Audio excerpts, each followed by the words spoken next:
Hello, family members. If my hair is ridiculous, I'm sorry, I just can't really see right now because I can't wear my glasses. Because I've had an issue with my ear. It's weird. Anyway, I want to talk about metrics, I guess, a little bit. Um, so, a few months ago, um, I was in sort of a lull. The way that I tend to do videos is that I will make a few, uh, sometimes dozens, sometimes just a handful for a period of time, and then some stuff will happen and I fall off and I'm not able to make videos for a little while. And then, something will inspire me and then I'll make a whole bunch of videos for a while or a few videos for a while, and then the cycle will repeat. And so I was in one of those lulls when H-Bomb's video about plagiarism came out, and I first heard of James Somerton. And I had quite a few thoughts about things in that video. But I still didn't make a video out of it. What actually spurred me to do what I wanted to do and make a video was the YouTuber Carl Jobst had made his video expose of the completionist. And so it kind of, to me, was an interesting way to kind of like talk about how YouTube has its own little subcultures, and within those subcultures there are independent YouTube journalists, although they wouldn't necessarily call themselves journalists. I know a very I don't imagine H-Bomb or Carl Jobs really like that title so much, but they're the ones who help us keep our community functioning, because they're the ones with the ability to call out bad actors within our space. And I saw a decent bump of views on that. My channel before that had some pretty low performing videos, which is kind of why I ended up in that lull, I mean, if you don't get any feedback at all, it does get a little discouraging. And so, that kind of spurred me to continue making videos because, you get that feedback and you're kind of like, oh, okay. And so I then coined the term the James Somerton effect to describe something that I had noticed after the H-Bomb video dropped, where my algorithm was feeding me content about James Somerton that was made by other small queer creators. And it allowed me to discover several really cool queer content creators. And I wanted to talk about how, although the things that he did really harmed the community and is very hurtful to a lot of people in a lot of ways, that there was this sort of interesting silver lining to it. That video is like my third most watched video of all time, and I've had my channel for a while.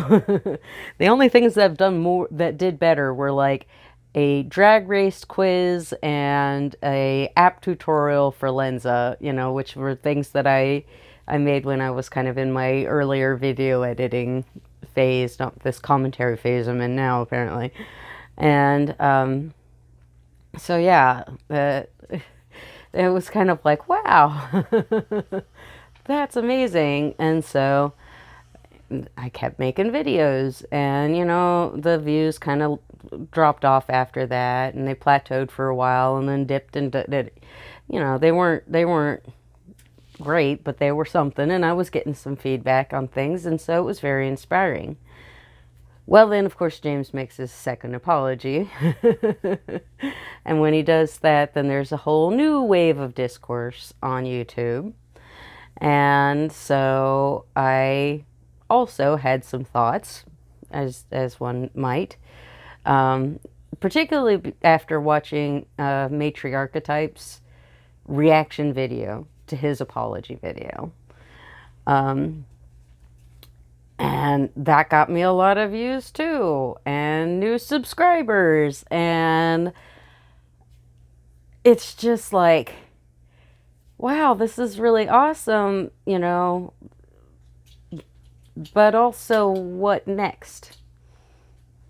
And I've noticed that in some of the new content creators that I've found because of James, they have sort of similar, you know, questions that they ask. You know, I'm not a drama channel, you know, and which, quick aside, I do want to challenge the assertion that H-Bomb makes in his video that drama YouTube is the worst part of YouTube, and that is 0% true. Because drama YouTube is a whole huge spectrum of quality. You have people who are just new, starting out, and this is a good way for them to learn. You have, you know, people who put a lot of effort into it and come into it with good faith. And, you know, I think that some people forget that the way that they interact with internet culture is just the way that they interact with internet culture specifically, because I don't use Twitter, and I really haven't ever used Twitter. And a lot of things that happen on Twitter, and I would have no way of knowing about them if it weren't for the fact that people regurgitate or reiterate things that they found on Twitter in drama YouTube. So it's, to me, a utility. Like, and not all of them are quality channels, but you know what? I have to know how. Media literacy is an essential part of being a YouTube viewer, you know?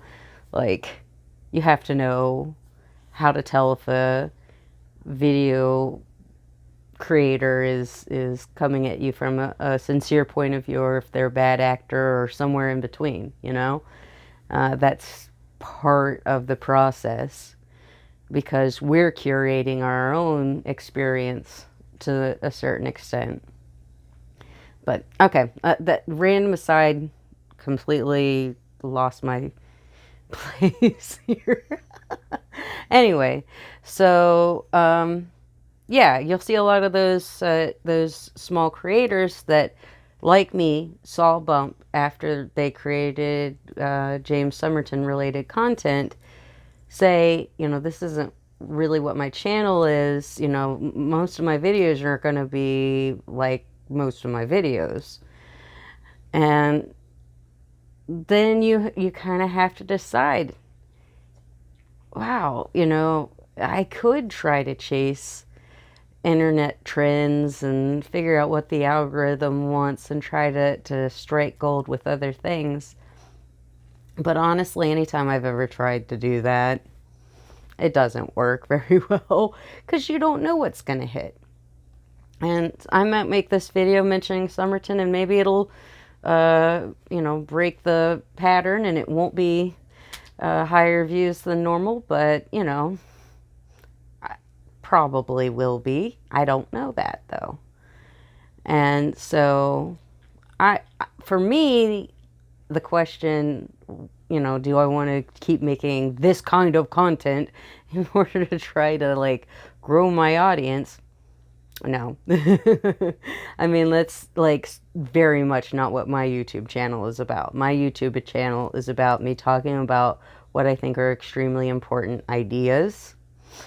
And if, you know, the occasional video about something that's trendy hits and brings some more people to my channel so they can watch things like my playlist that I have about the mythicals, the micro labels, you know, like aromantic and asexual and demisexual, aegosexual, all sorts of things. you know, like, or, you know, even happen to check out my disabled, disempowered detransition, which I think is one of my more important videos that I've made recently. You know, if a few more people get to see that content, because occasionally the algorithm smiles upon me, well then great. But I'm not going to chase that, because I don't think that that would serve me in the long run, or my purpose on this YouTube channel, which is mostly self-serving, to be honest. I want to talk about the things I want to talk about, you know? And I'd love it if people heard me. I'd love it if I was like, I felt like I was doing this for other people's benefit besides just mine, but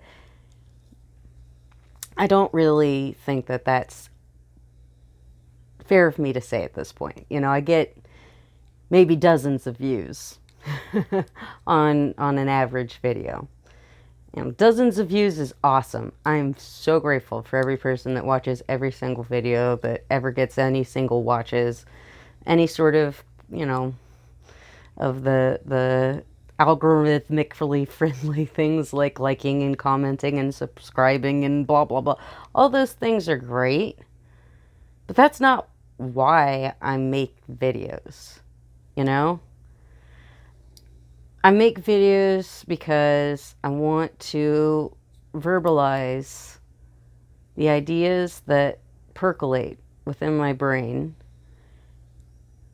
And I hope, beyond hope, that maybe I can spread some of those ideas by sharing them here. And anything beyond that is just gravy. Not that there has ever been anything beyond that. I mean, I had my 55 subscriber special, and believe me, that was definitely hilarious for me to make that. It was just definitely a joke. But then, you know, I'm like, well, it's people love looking at pictures of my babies, so I like looking at pictures of my babies. I can't blame them.